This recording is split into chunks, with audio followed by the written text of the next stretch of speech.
Memang jarang kita ini mengkaji tasawuf, sehingga relatif apa yang kita dengar itu kadang-kadang baru gitu. Sebenarnya bukan barang baru, kita baru tahu gitu. Sebenarnya barang lama ini barang paling lama. An-Nisa 6970 ini Quran toh Pak, ini kok barang lama Pak, hanya kita baru tahu gitu aja. Barang lama. Kenapa? Nggak pernah dikaji. Kenapa nggak dikaji? Biasanya wedi ya, ngaji tasawuf. Semakin kita takut ngaji tasawuf, maka semakin tidak tahu. Kenapa takut? Karena anggapan kita yang salah atau kurang tepat. Kita menganggap ngaji tasawuf itu dengan perilaku para sufi yang tidak tepat dan bahkan bisa salah.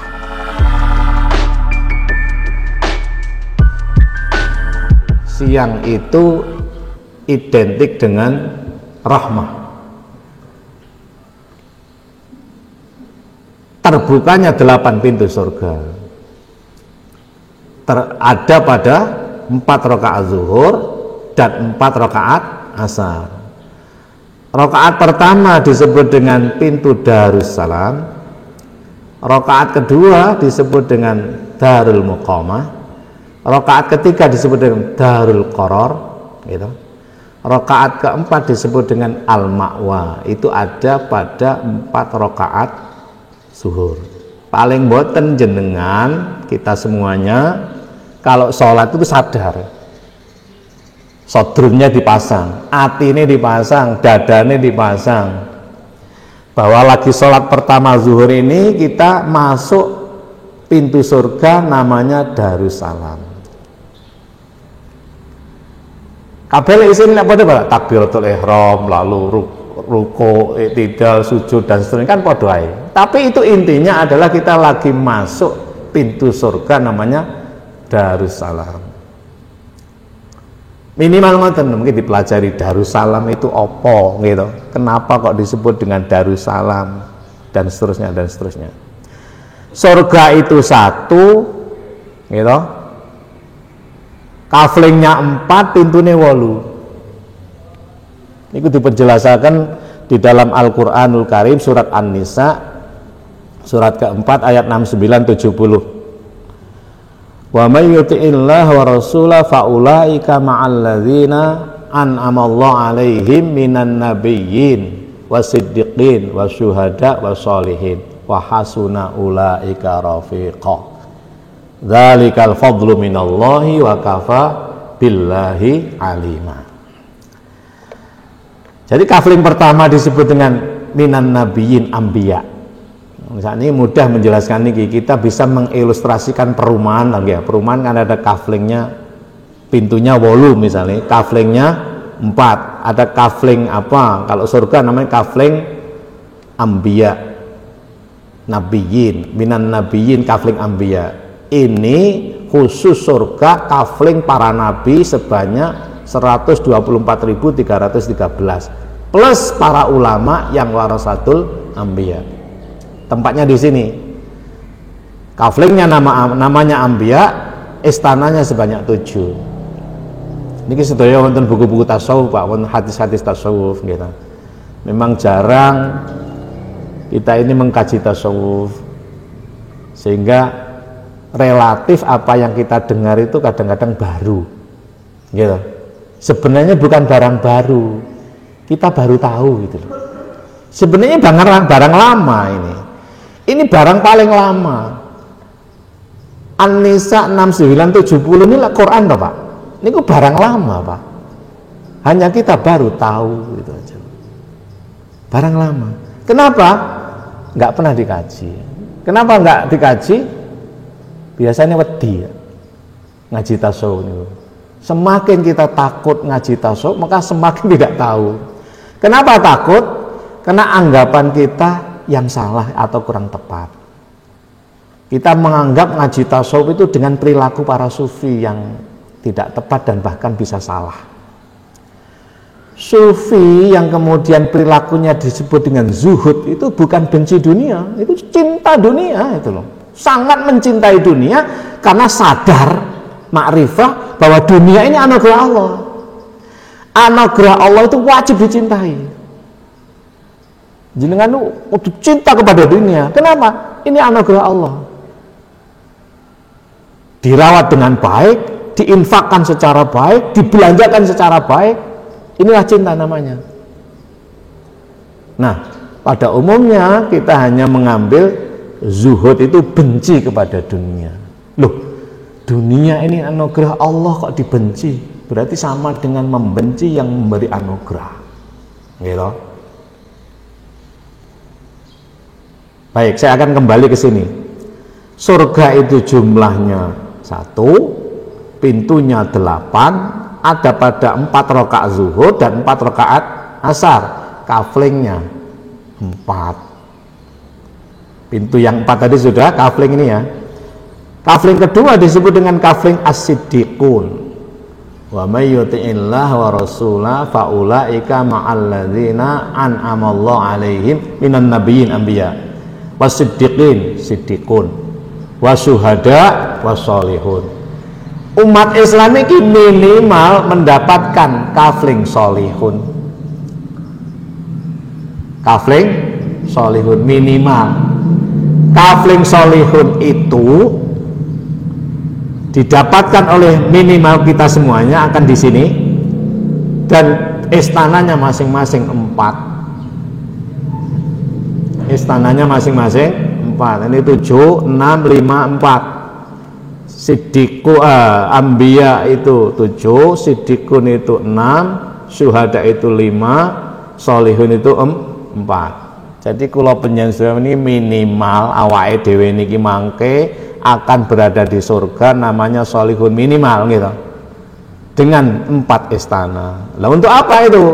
Padahal kita hanya perlu 1. Kita ini hanya perlu 1 istana di surga itu. Yang 3 ini untuk teman-teman kita yang kebetulan tidak masuk surga atau ngemper-ngemper bahasa kita ya, tapi pernah sesekali berjumpa di masjid. Jenengan nate maca riwayat ada 3 orang gitu, yang 1 masuk surga, yang 2 tidak. Ada kan itu riwayatnya sahih ini. Lalu yang berada di surga ini tanya sama Allah, lah itu teman saya kok berada di neraka, gimana ya Allah? Ya itu hanya berjumpa di masjid doang gitu loh.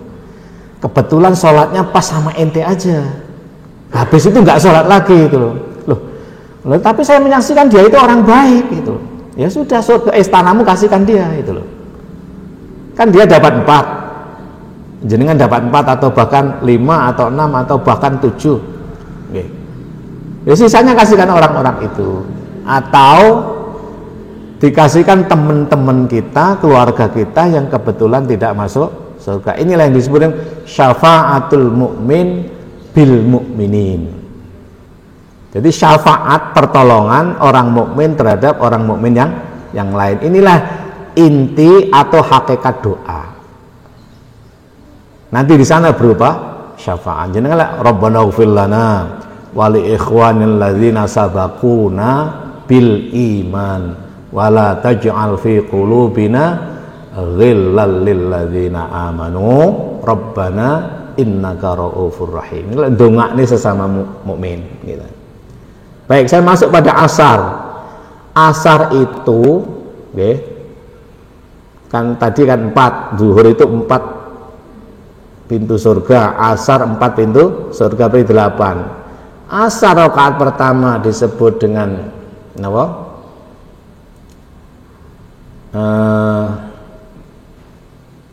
Ngomong asar pertama niku Jannatul Firdausi nuzula gitu. Rakaat kedua disebutkan maqamun amin. Rakaat rakaat pertama disebut dengan jannatun naim. Nanti kalau ngomong nggih. Jannatun naim. Jadi jenengan lek masuk salat pertama, salat asar niku ojo sampai lali, jangan sampai lupa hakikate salat asar rakaat pertama itu adalah sedang masuk namanya babun naim atau jannatun naim, babu jannatin naim, pintu surga naim. Wonten rakaat pertama asar. Rakaat keduanya adalah Firdaus. Babu Jannatul Firdaus. Innalladzina amanu wa amilus solihati kanas lahum Jannatul Firdausi nuzula. Wonten surat Kahfi ini, makitsina fihi amada la yabghuna anha hiwala, dan seterusnya itu. Rakaat ketiganya namanya maqamun amin. Iki ditulis mawon Pak pertama. Makanya sholat itu kudu eling, sholat itu ingat gitu. Terus rakaat keempatnya namanya khulud. Khulud kula mbiyen kula tulis teng tangan apa? Tak tulis teng tangan. Pertama nih, woi masuk. Ngoten. Sadurunge sholat kan mriyen. Iki lek pun bolak-balik nglakoni ora kepanggih. Kalau tiap hari kita lakukan dengan kesadaran, dengan makrifah, gitu, syariatnya diterpi, rakaat pertama diterpi, terus dilakukan dengan kesadaran dan pengertian, kepanggih. Nek wis ketemu akan timbul keyakinan. Nah, ketemunya seperti apa? Ini nafsi-nafsi. Semua di dalam dada ada nikmat atau rasa. Semua ada di dalam rasa masing-masing. Nek pun sering dilakoni wurud, namanya wurud, sering dilakoni ya. Suluk, masduk, usul, wurud dilakoni terus. Wurud itu terus menerus, nggak boleh berhenti. Wirid nggak boleh berhenti, terus menerus. Suluknya kudu bener dan tepat, gitu. Sehingga berjumpa dengan sesuatu masduk, lalu sampai kepada Allah terus menerus, dia akan kroso. Nah, nek wis kroso baru yakin, Pak. Nek wis kroso baru yakin. Nek durung kroso rasa-rasakno. Nek durung yakin no. Gitu. Carane kudu ini bener, kudu tepat. Bener itu ya dilakoni secara benar, tepat itu dingerteni titik-titik. Niku teng awake dhewe disadari masing-masing. Oleh karena itulah maka kaji tasawuf itu tidak mengkaji orang lain, berupaya untuk mengkaji diri kita masing-masing. Dengan satu anggapan yang sangat kuat atau sebuah keyakinan dan keimanan bahwa teks agama yang berisi doktrin agama itu semuanya itu ada dalam diri kita. Untuk diri kita, bukan untuk diri orang lain. Dikembalikan kepada diri kita, bukan untuk mengoreksi orang lain. Maka di dalam tasawuf itu yang berlaku bukan koreksi, Pak, namanya muhasabah. Istilah tasawuf muhasabah, mengoreksi diri. Nah, kalau saling muhasabah namanya musyawarah. Nah, ketika musyawarah pasti terjadi perselisihan, bukan wa idza wasyawirhum fil amri fa idza tanaza'tum fi syai'in faruddu ilallahi wa rasulih. Kalau kita bermusyawarah pasti terjadi perbedaan, mesti beda, Pak. Beda. Sama benda padha-padha nglakoni rasane ora padha. Ning padha penake. Nek aku kok ngene to, nek aku kok ngene. Aja sampai ora ngono lho kuwi lek sampean to ngono.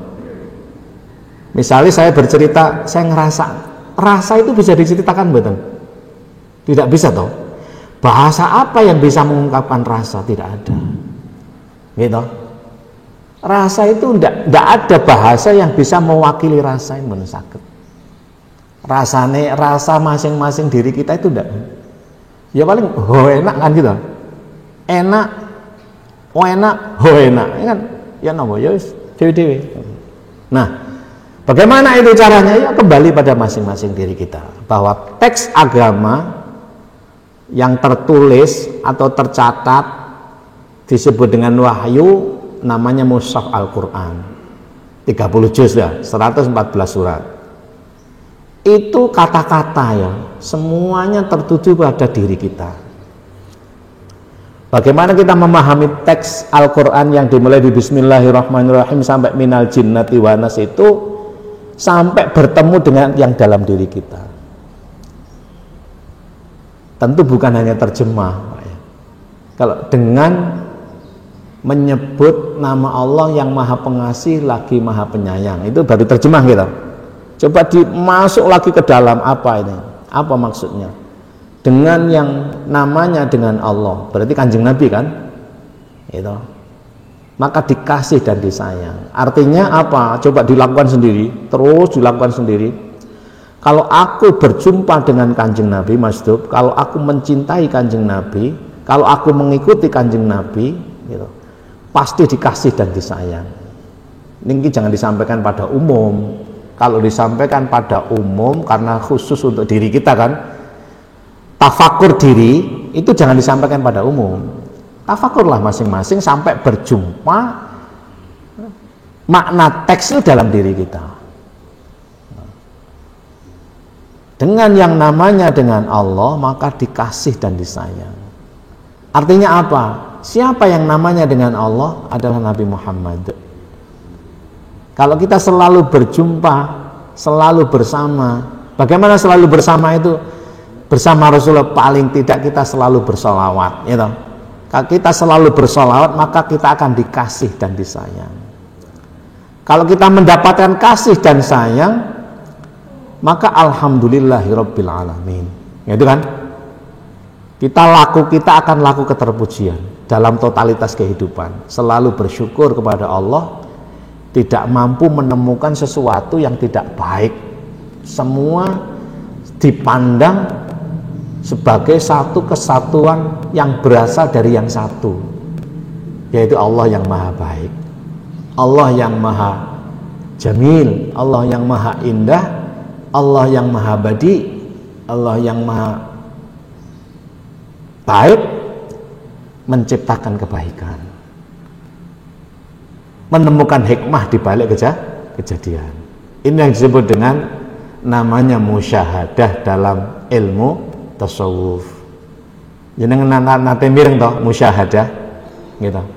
Musyahadah dan muraqabah. Musyahadah itu menyaksikan totalitas kehidupan itu dalam kebaikan, keyakinan bahwa apapun, bagaimanapun, dimanapun, seperti apapun itu dikehendaki dan atas izin Allah. Namanya musyahadah.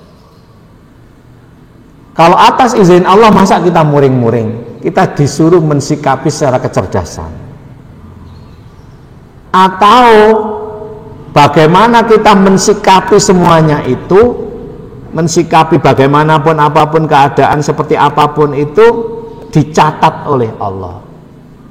Kalau kita berlaku baik dicatat kebaikan, kalau kita berlaku tidak baik dicatat kejelekan. Namanya muraqabah. Apa musyahadah itu? Menyaksikan, menemukan hikmah di balik kejadian apapun adalah kebaikan. Nah, kalau kita berjumpa dengan baik lalu menemukan kebaikan, itu bukan musyahadah namanya, biasa gitu loh. Kalau kita punya banyak uang lalu bersyukur, biasalah itu. Kita pas jatuh pelik, ya, nggak ada duit, loro pisan. Nah, ya apa kita menemukan ini? Nggak punya uang, ya, bangkrut, sakit pisan. Inilah yang disebut kemampuan kita untuk bermusyahadah. Nah, kalau badannya sehat, duit akeh, bojone manut, gitu, nggak ada masalah. Nah, itu namanya terus menemukan kebaikan, ya itu nggak perlu ngaji kalau itu udah biasa, gitu. Sehat badannya, duit akeh, nggak ada masalah blas, alhamdulillah is, apik tok, ya biasa itu. Tapi bagaimana dalam situasi yang dalam tanda kutip ya, dalam situasi yang tidak enak, bangkrut dan lain sebagainya, dihimpit, dimusuhi orang, tapi menemukan kebaikan. Ini namanya musyahadah. Ini laku tasawuf, namanya disebut dengan ihsan. Mahwal ihsan anta abudallaha ka'annaka tarahu fa illam takun tarahu fa innahu yaraka. Ini ihsan namanya. Orangnya disebut dengan muhsin. Apa yang disebut dengan ihsan? Engkau lakukan totalitas kehidupan ini dalam keyakinan bahwa apapun, bagaimanapun, seperti apapun dikehendaki dan atas izin Allah. Namanya musyahadah. Bagaimana kamu mensikapi terhadap itu dicatat oleh Allah, namanya muraqabah. Musyahadah dan muraqabah adalah laku ihsan, orangnya disebut dengan muhsin. Saya kembali kepada awal, kalau kita melakukan sesuatu dalam kaji tasawuf itu harus dengan kesadaran. Sadar itu berada di depan, bukan di belakang. Sadar itu bahasa Arab, sodun, dada, bukan punggung, tapi di depan kita. Bagaimana kita menyadari di depan itu? Mengerti terhadap apa yang kita lakukan, dikaji apa yang kita lakukan. Kita sadar sedang mendapatkan maghfirah. Kalau tidak sadar dengan itu, maka tidak akan mengantarkan keyakinan. Kalau tidak yakin, maka tidak ada gunanya. Kalau kita sadar, rakaat pertama adalah maghfirah, rakaat kedua adalah rahmah, maka akan mengantarkan kita kepada keyakinan. Terima kasih.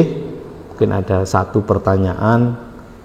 Kalau ada yang bertanya monggo, kalau tidak ada kita tutup dengan hamdalah. Tidak ada nggih? Sampun nggih. Bismillah.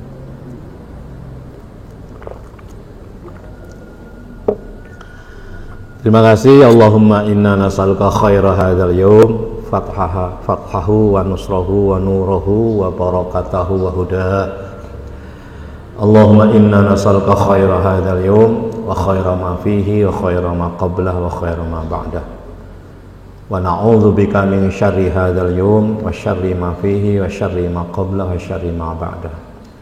Allahumma ma asbaha bina min ni'matin aw bi ahadin min khalqik wa minka wahdaka la syarika lak falakal hamdu wa lakash syukru ala dzalik. Wassallallahu ala sayyidina Muhammad wa alihi wa sahbihi wa baraka wa sallam. Alhamdulillahi rabbil alamin wal afa minkum. Wassalamu alaikum warahmatullahi wabarakatuh.